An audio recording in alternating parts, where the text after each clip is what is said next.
musicologists? Welcome to Amari Music Talk. I'm Richard Cole. If you're new to the channel, welcome. If you're a long-time listener, welcome back. All right, and today I am going to talk about 6 albums from 1990. All right, so this isn't like a best of, this isn't a ranking, there's no particular order. So I don't want to hear in the comments, oh, what about this album? What about that album? These are kind of 6 albums that I would say probably had a huge impact on me creatively. I had a band once upon a time, one of the members of the band, we wrote songs and stuff. Around that year, we got a 4-track cassette recorder,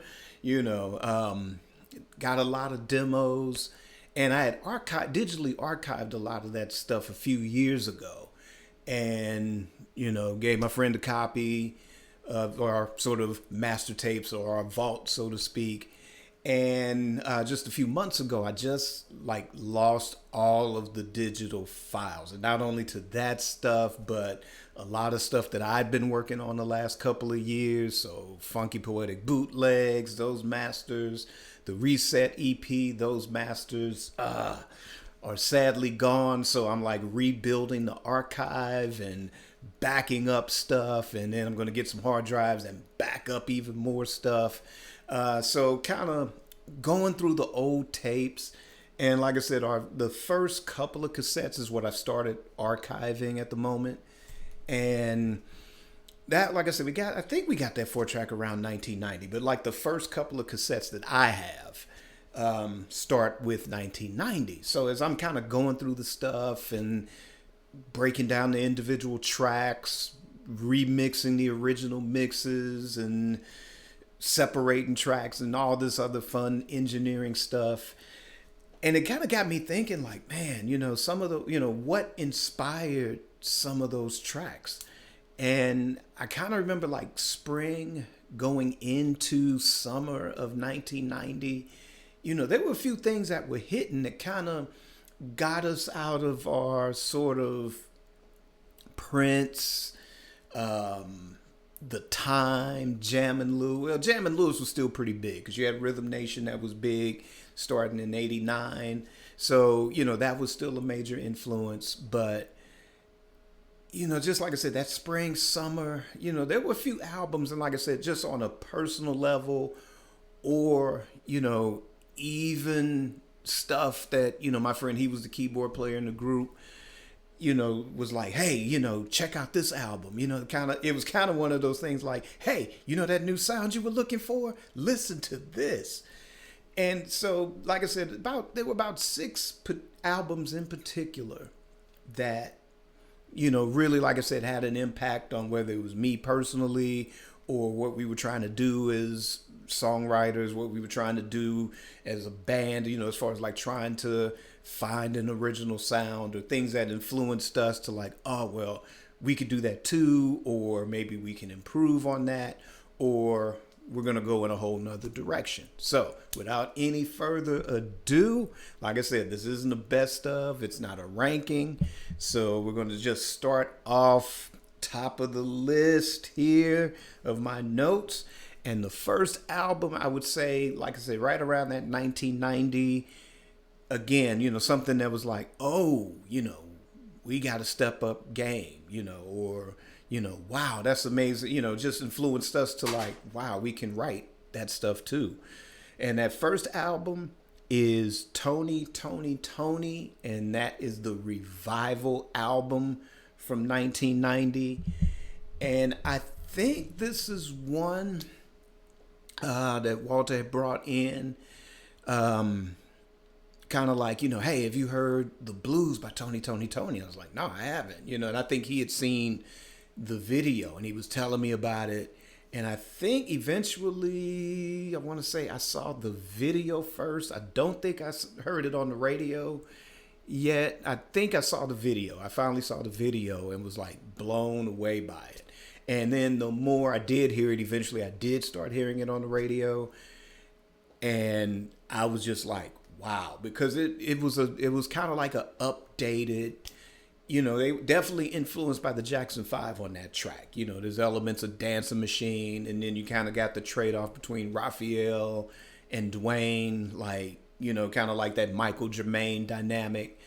But it was updated, it was kind of like brought into the 90s. It was kind of a futuristic Jackson 5. Like if they were recording in 1990, this is what it would sound like.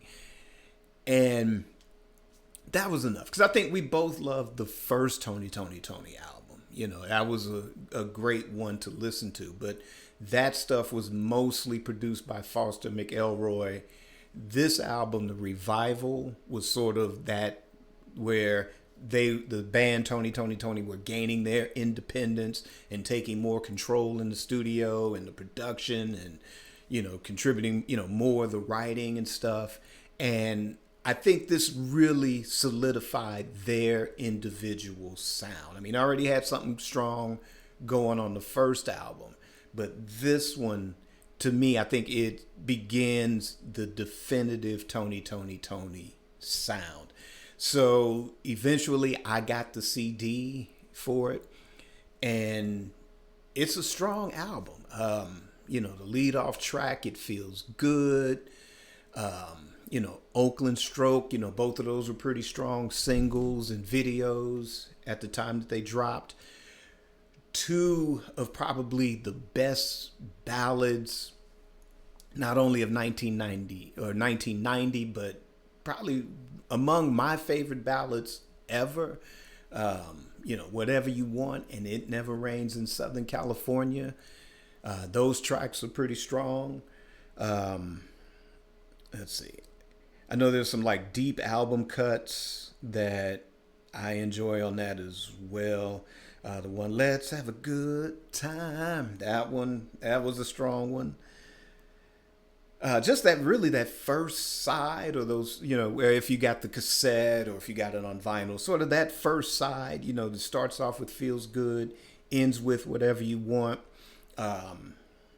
All the Way, to me, was a strong album track.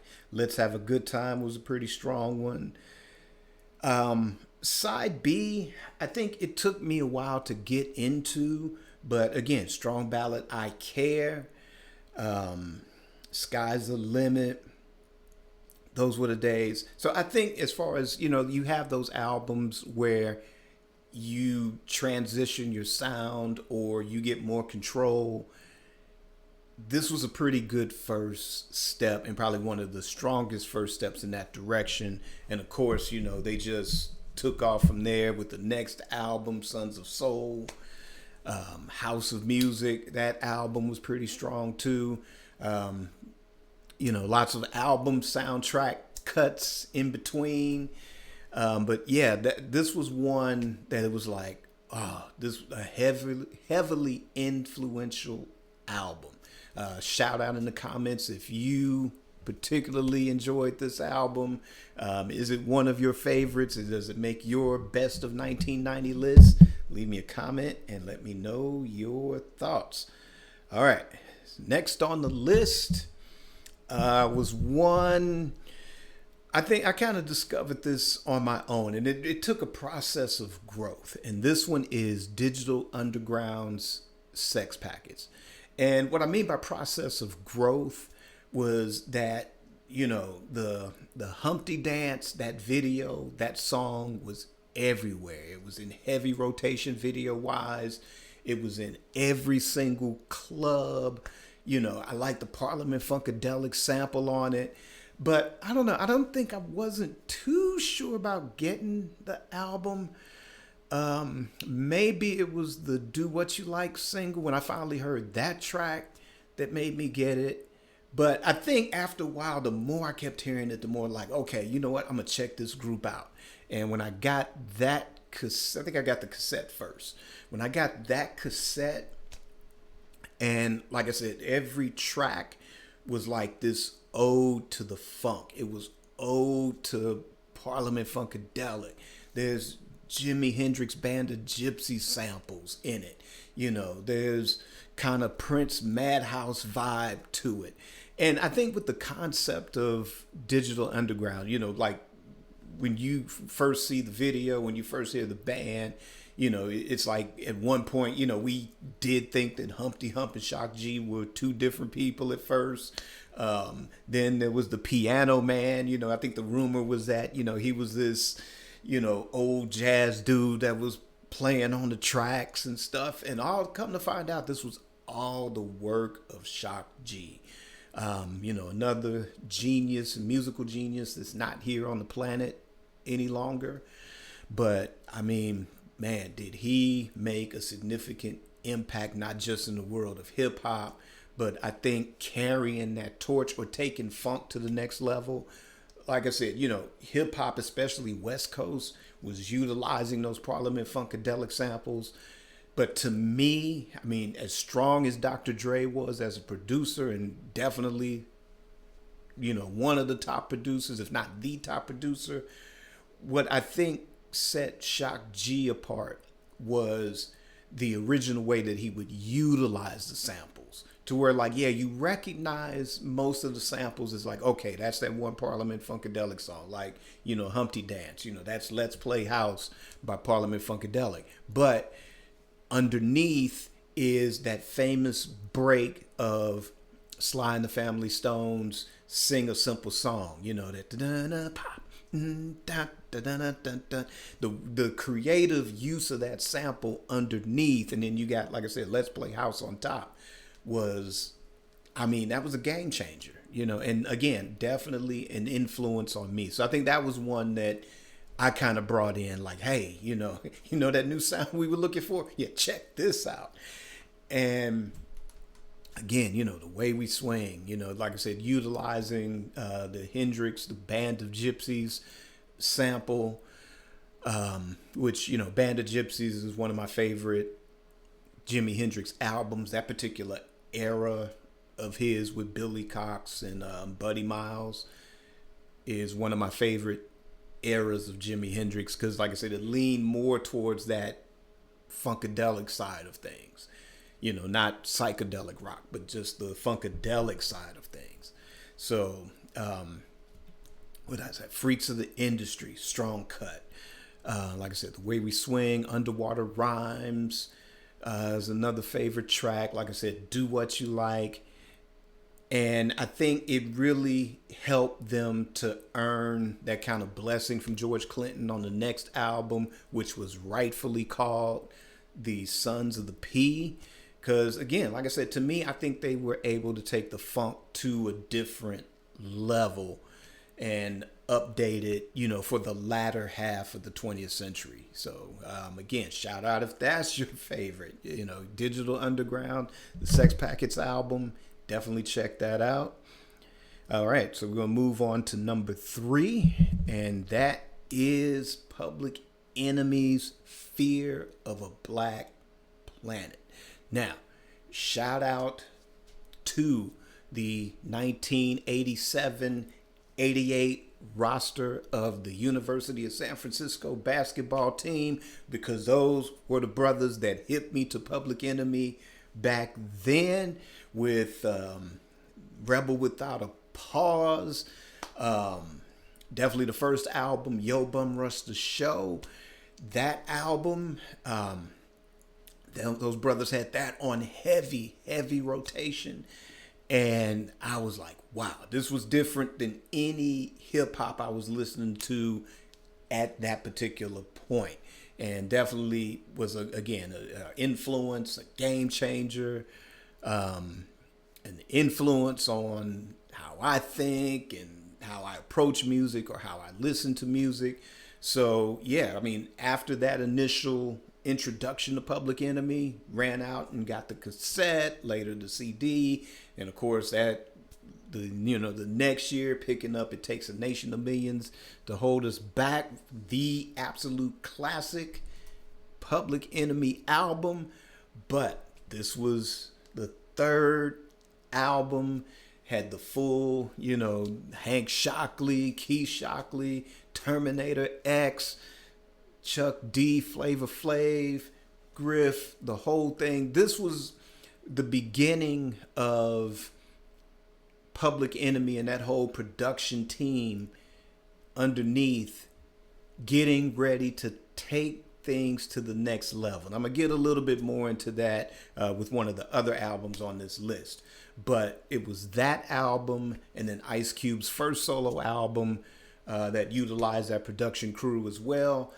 And they were getting ready to really make a major statement, but some controversy came along, and they singled Professor Griff out for some comments, and it kind of derailed. Back we didn't have that term cancel culture, but that's kind of in a way where Public Enemy itself didn't get canceled, but it kind of did derail the momentum of the game changing that they were going to do with the sound. But as far as the album itself, Welcome to the Terror Dome, Brother's Gonna Work It Out, the classic single 911 is a Joke,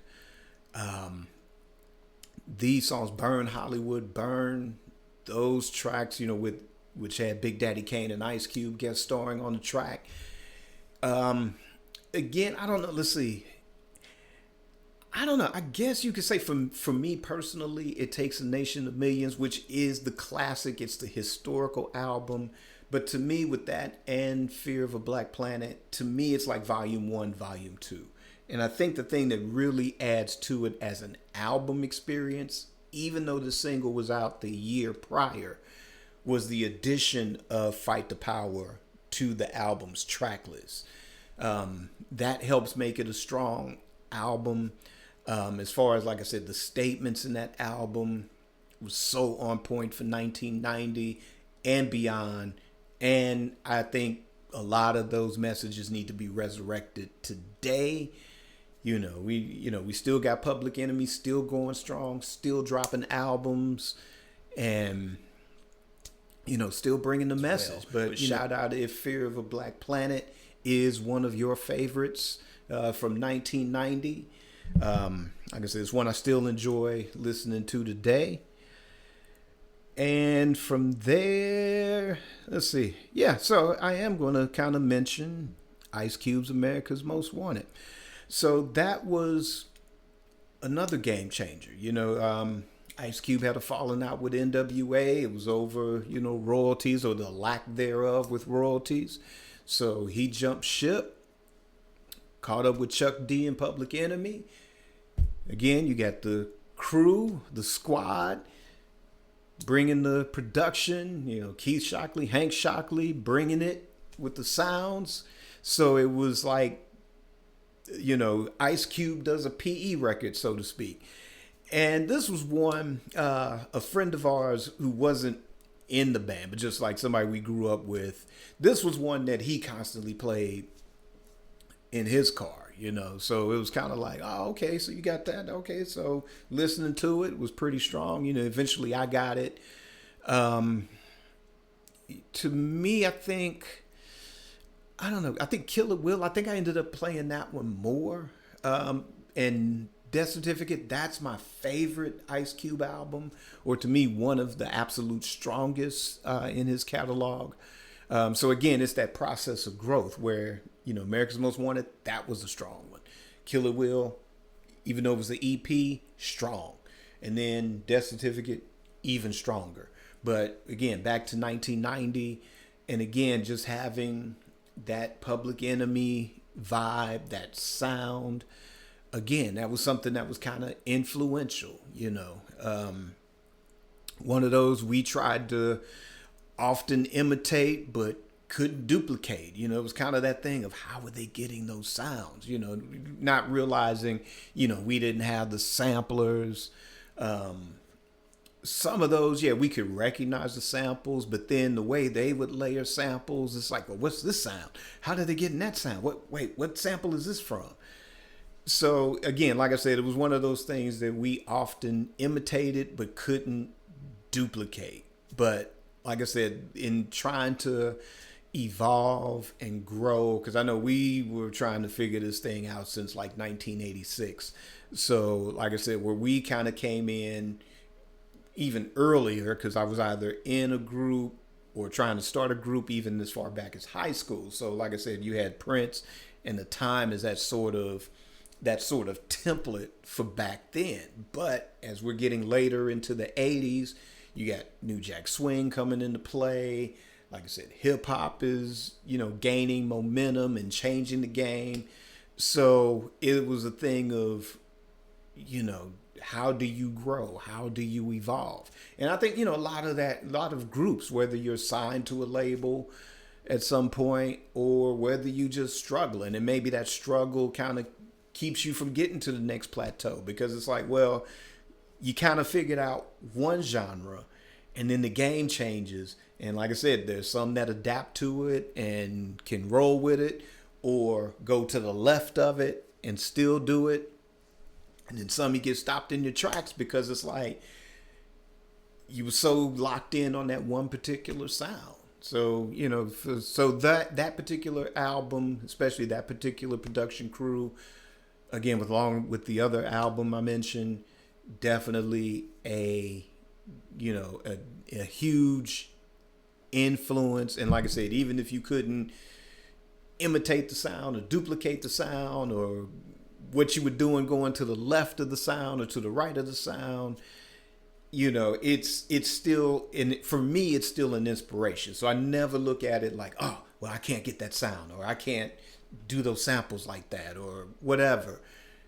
It's still an inspiration to constantly keep going. Even if you're doing it just for the love of it. Like, we're like at the stage now where we're like Eddie Murphy. We do music just because we love it. It may see the light of day, it may not see the light of day, but we just doing it because we love doing it. So, that's that in a nutshell. So definitely Ice Cube, America's Most Wanted. If that is one of your favorites, leave a comment. Let me know your thoughts. All right, so next we got Belle Biv DeVoe and Poison. This one I think we kind of discovered right about the same time, because it was one of those, have you heard it? Yeah, I heard it. And what did you, and this was as far as like the single, again, this was something that was totally different. It's, to anything that was going on, it was New Jack Swing, but I think when we started analyzing the album cover and, the words, this is, let's see, let me go ahead and pull up so on that album cover, it says, our music is mentally hip hop, smooth out on the R&B tip with a pop feel appeal to it. And I think we thought that was kind of one of the most revolutionary stamps you could put on your album, because I think, we had, like I said, you had the whole Prince Minneapolis sound thing going. And even though it hadn't quite reached the point of hip hop yet with that sound, but it was kind of like R&B smoothed out, with a pop feel appeal to it. But with Belle Biv DeVoe, you have that hip hop element added to it. And again, I think this became, evidenced by the singles and just how big those singles became. Videos in heavy rotation, lots of airplay, not just on R&B, but pop radio as well. I mean, that was, I think, one of those things, again, that new sound you were looking for? Listen to this, And again, it was just one of those we just studied. It was one of those we just studied a lot. And while, even though that one was sample heavy, and a lot of, most of the production was, again, this is Public Enemy. And like I said, they were especially, not only with just Public Enemy, and then you had Ice Cube, and then that was solidifying what they were going to do in hip hop. But they also wanted to expand their horizons into the pop field and possibly even, the heavy rock field as well. But with, again, what was happening with the controversy with PE, that closed a lot of doors and it wrecked that momentum.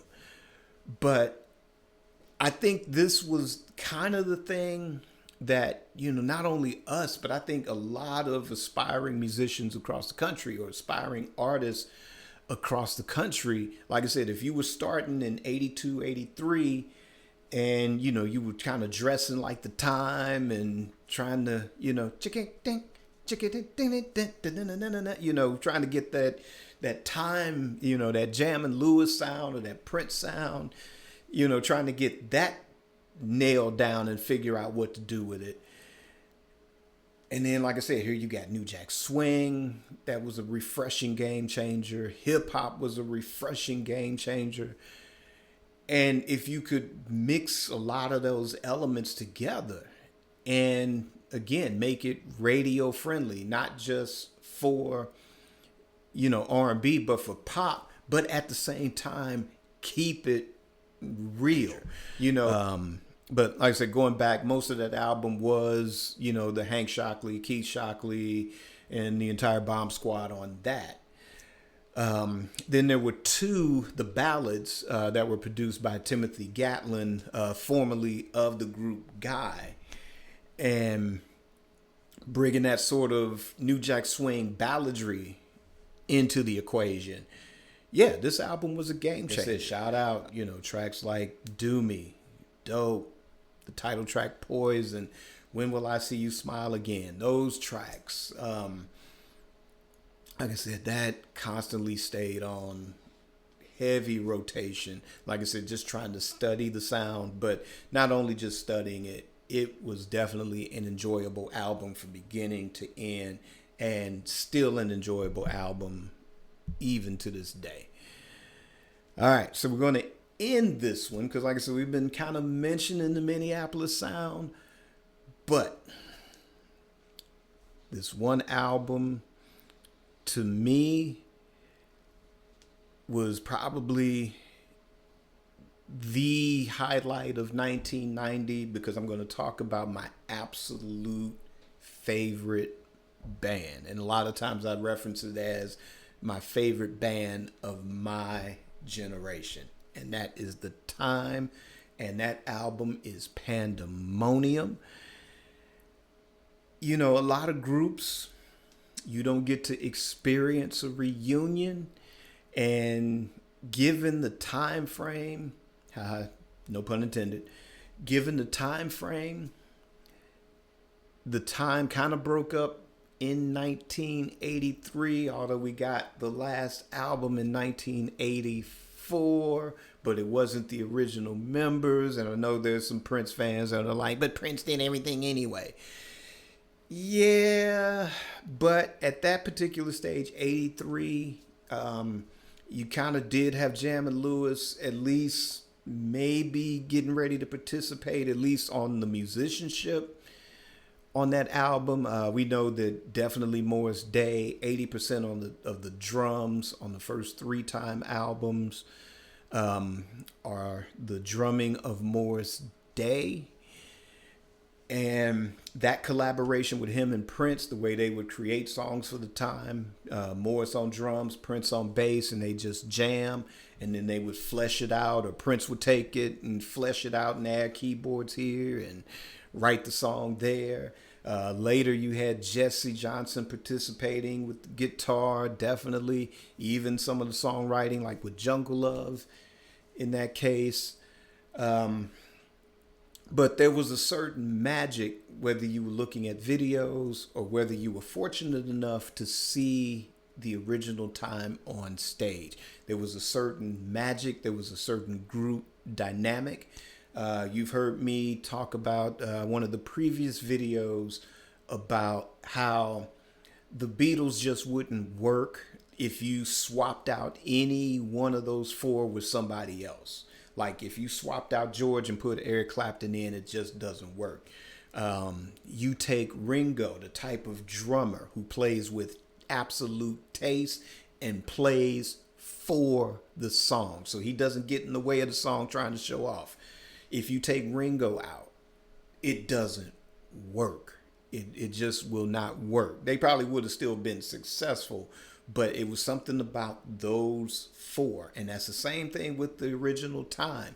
Yeah, granted, you have Morris Day on tour with Morris Day and the Time and various lineup with certain musicians over the years. And they're good musicians, and you get good interpretations of the classic songs, but it's just something about the original seven that brings it all together. And like I said, a lot of people aren't lucky enough to have their favorite band reunite, and especially what, from 84 to 90, not even that soon. Usually it takes 15, 20, 25, nearly 30 years for some bands to get back together, and to varying degrees of success. But when the Time got back together for the Pandemonium album, I think, like I said, this is what kind of makes 1990 the highlight, especially that summer. Kind of later into the year, you have the movie Graffiti Bridge with Prince, which the original Time are in that. And that's a whole nother discussion for a whole nother day. But that movie just didn't click with anybody. But one of the highlights is seeing the original Time on film together. So between that and you got Jam and Lewis, who were the biggest music producers then and still now, they didn't need the money. So they had a lot of commitments, so they couldn't tour behind it. You had Jesse Johnson going through some stuff. So by the end of 1990, that reunion kind of derailed. But that late spring, that whole summer of 1990, having that Pandemonium album was, like I said, it was the time, and it was kind of like the time we knew. It had some of the classic Prince sounds on some of the tracks, but you also had some of the members of the Time, like Jesse Johnson, Jam and Lewis, contributing to some tracks on the album. So that gave their sound a freshness and a bit of an update. So, like I said, it was a joy to hear. It was a pity that they didn't do enough. Like, they didn't do any touring with that lineup. There's a video you can see on YouTube of that, the Time, with some substituting for Jam and Lewis and Jesse. It's a pretty damn good show, though. It was the concert in Japan, but that was the only tour support behind that particular album. There is also another video where you do have the original Time performing for the Warner Brothers executives. And you can kind of imagine how that is, because it's not a concert for the fan base. It's these executives, and, they're uptight, elitist individuals, it's like, you're not going to get a rousing reaction, but it's still the Time, and they still show up and they do their thing with that. But again, the Pandemonium album itself, the title track, the hit single Jerk Out, you got that video, which to me is one of their best videos. You've got tracks like Skillet, It's Your World, Chocolate, which was a holdover from some of the 1983 sessions with the Time, that was kind of polished off and finished off for this album. My Summertime Thing, which is a favorite of D'Angelo's, and really was a song I didn't really connect with until I saw it was some kind of festival, and it was D'Angelo, and he had, of course, Questlove on drums, but he had Jesse Johnson on guitar, and he had Eric Leeds on sax, and they did a damn good cover of that. And then reading later how this was a favorite of Jam and Lewis, and when it came time to do the reunion, this was the track that they asked for to say, hey, look, Prince, we know you're not too crazy about that song, but give it to us. Let's see if we can do something with it. And ever since those two things, it grew on me as a track. So it is kind of one of my favorites now. But the rest of it, Pandemonium, Jerk Out, Chocolate. Sometimes I Get Lonely. Props to Monty Moore for writing that track. Great ballad. It's Your World, which was done by Jam and Lewis. Like I said, Skillet was Jesse Johnson's his rock track, and the rest of the time kind of made it into what it was, lyrically and all of that. And that's a strong cut. But like I said, we don't get blessed with a lot of reunions, and especially that soon, and to come back with an album that strong for then. But again, shout out if, that was a part. Like I said, there was a lot going on. Hip hop was taking over. New Jack Swing planted its flag and held it, even through 1990. So much going on. But, hey, even if you weren't a diehard Prince fan, did you take notice of the Time reunion? Also, YouTube, check out, there's clips of them performing on Arsenio Hall. There's clips of them on Saturday Night Live. So if you've never seen or heard the original Time live, and especially at that stage, definitely check it out, because they definitely brought it in. It was exciting to see in those days. So that is it. Like I said, this wasn't a best of.